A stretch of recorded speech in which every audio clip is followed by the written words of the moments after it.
ప్రవీణ్ కుమార్ కి రంజిత్ ఓఫిర్ కి మధ్య ఏంటి కాంట్రవర్సీ? ఎందుకు కాంట్రవర్సీ అంటే ఏంటంటే పర్సనల్ గ్రజ్జా ఏంటి ఏమన్నా? అంటే కొద్దిగా పర్సనల్ కూడా ఉంది. ఎట్లా? ఇతని గురించి నాకు ఆయన నా మీద ఇంత ముందు పోలీస్ స్టేషన్ కేసు పెట్టించాడు. ఒక 2-3 సెక్షన్లు పెట్టించాడు. నన్ను పోలీస్ స్టేషన్ వరకు తీసుకెళ్ళాడు. అంటే ఏంటంటే ఈయన మీద బాధితులు చాలా మంది ఉన్నారు. అవి అవి ఆధారాలు లేకుండా నేను ఎక్కువ అలిగేషన్స్ ఈ వీడియోలో చేయట్లేదు. అంటే కొంతమంది అమ్మాయిలు ఇట్లా వాడుకున్నారంటే అని బాధపడ్డ వాళ్ళు చాలా మంది ఉన్నారు. వాళ్ళు ఎక్కువ మంది పాస్టర్లు కూడా నాకు ఫోన్ చేసి చెప్పిన వాళ్ళు కూడా ఉన్నారు. అందులోంచి ఒక ఆడియో రికార్డు వాళ్ళు కొంతమంది పంపించారు. చూడండి సార్ ఈయన ఎట్లాంటి వాడు అని. ఆ ఆడియో ఇప్పుడు ఉందా ఆడియో రికార్డు? నేను ఉంది ఇప్పుడుందా? ఇప్పుడు కూడా ఉంది. వినిపించగలుగుతా కూడా ఉంది. వినిపించగలుగుతారు ఇప్పుడు? అంటే వేరే ఆడవాళ్ళని లోబరుచుకొని చేస్తాడనా? వేరే ఒకరిని కాదు, చాలా మందిని లోపరుచుకున్నాడు. ఇది వినండి రికార్డు. నా మెసేజ్ రిలీజ్ చూపించావు. ఇప్పుడు నువ్వు నీ మెసేజ్ నేను చూపిస్తే నీ సంగతి ఏమవుతుంది? ప్లీజ్ అప్ప, నువ్వు అంత కోపం తెచ్చుకోవద్దు. నువ్వు కోపం చంపి పడేస్తా నేను.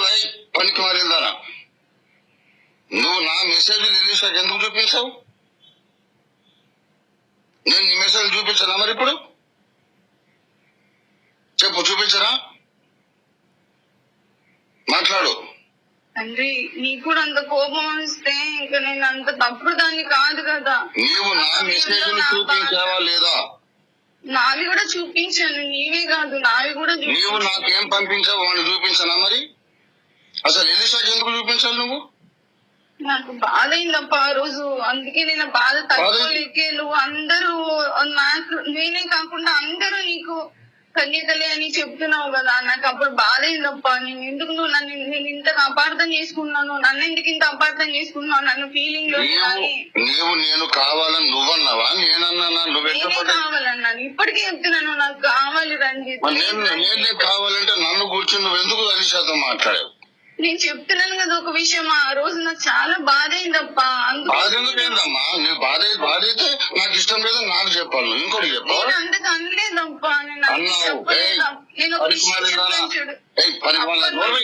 నువ్వు తిట్టే తప్ప, నువ్వు తిడితే నేను భరించలేను. చంపేస్తా నేను. విను. నేను అన్నది నీకు బాధ అయితే నాకు ఇట్లా ఇష్టం లేదని నాకు చెప్పాలి. మూడో మనిషి కింద చెప్పినావు నువ్వు. అప్ప ప్లీజ్ ప్లీజ్ అప్ప. నీవు నాకు పంపినవన్నీ నా దగ్గర ఉన్నాయి. ఎక్కడన్నా నువ్వు నేనేం అది డిలీట్ చేయలేదు. అప్పుడు నేను ఒక విషయం చెప్తాను. రివెంజ్ తీసుకోవద్దాం ప్లీజ్. మాట్లాడకు. నేను చేసిన తప్పే దానికోసం. ప్లీజ్ ప్లీజ్ అప్ప, ప్లీజ్ అప్ప. ఎక్కడైనా నన్ను వచ్చి విను. నీవు నన్ను వచ్చి ఫస్ట్ నేను ఎలిషా దగ్గర మాట్లాడే కానీ నేను ఎవరి దగ్గర వేసి చూసినా నేను అబద్ధం చెప్పట్లేదు. సరే ఎలిషాకి చెప్పడం క్షమించదాని నేరము. జీవిత కాలంలో నువ్వు ఎప్పుడు నాకు చాటింగ్ చేయకు. ఎక్కడైనా ఎప్పుడైనా నన్ను గురించి నువ్వు మాట్లాడినట్టు నాకు తెలిస్తే నువ్వు పంపిన పిక్చర్స్ అన్ని రిలీజ్ చేస్తాను. నేను జాగ్రత్త. నేను ఎప్పుడు తప్పు చేయను. ఓకే, అంటే ఇది ఒక్కటేనా ఇంకేమన్నా? ఇది ఒక్కటే. దీని కాకుండా కొన్ని ఇది మనం ఇప్పుడున్న ఏ జనరేషన్ లో ఆటోమేటిక్ గా మనం జనరేట్ చేసుకోవచ్చు కదా. ఒప్పుకున్నాడు కదా, ఆడియో నాదే. ఆడియో మొత్తం 15 నిమిషాలు ఉంటే బిట్లుగా కట్ చేసి వాళ్ళు బయట పెట్టారు అని చెప్పేసి ఆయన ఒప్పుకున్నాడు. ఆడియో ఆయన కాదని చెప్పేసి ఆయన ఒప్పుకోమని చెప్పు. అలా ఆల్రెడీ ఆడియో ఆయనని చెప్పేసి ఒప్పుకున్నటువంటి వీడియో కూడా నా దగ్గర ఉంది. ఇప్పుడు కూడా నిన్న పెట్టిన వీడియోలో కూడా ఒప్పుకున్నాడు. అది ఫస్ట్ పాయింట్. సెకండ్, ఈయన ఎవరు అంటే చిన్న చితక పాస్టర్ కాదు. ఈయన 1400 మంది పాస్టర్లను తయారు చేశాడు.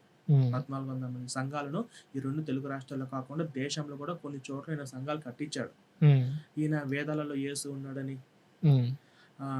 అది కూడా యేసు ప్రభు తప్ప ఇలాంటి బైబిల్ని కూడా కల్పించి కొన్ని పుస్తకాలు కూడా రాశాడు. గత ఒక 1980 1990 ఆ టైంలో ఈయన ఒక పెద్ద పాస్టర్, అంటే అంత పెద్ద పాస్టర్ ఇతను. సో ఈయన మాట్లాడినటువంటి ఆడియో ఇది. ఈ ఆడియో ద్వారా నేను ఎందుకు పబ్లిష్ చేశానంటే ఇప్పుడు ఈయన క్యారెక్టర్ ఏందో బయటపడాలి, చాలా మంది తెలుసుకోవాలి అని బయట పెట్టిన తర్వాత ఈయన పోలీస్ స్టేషన్కి వెళ్ళి నా మీద ఒక కేసు పెట్టాడు.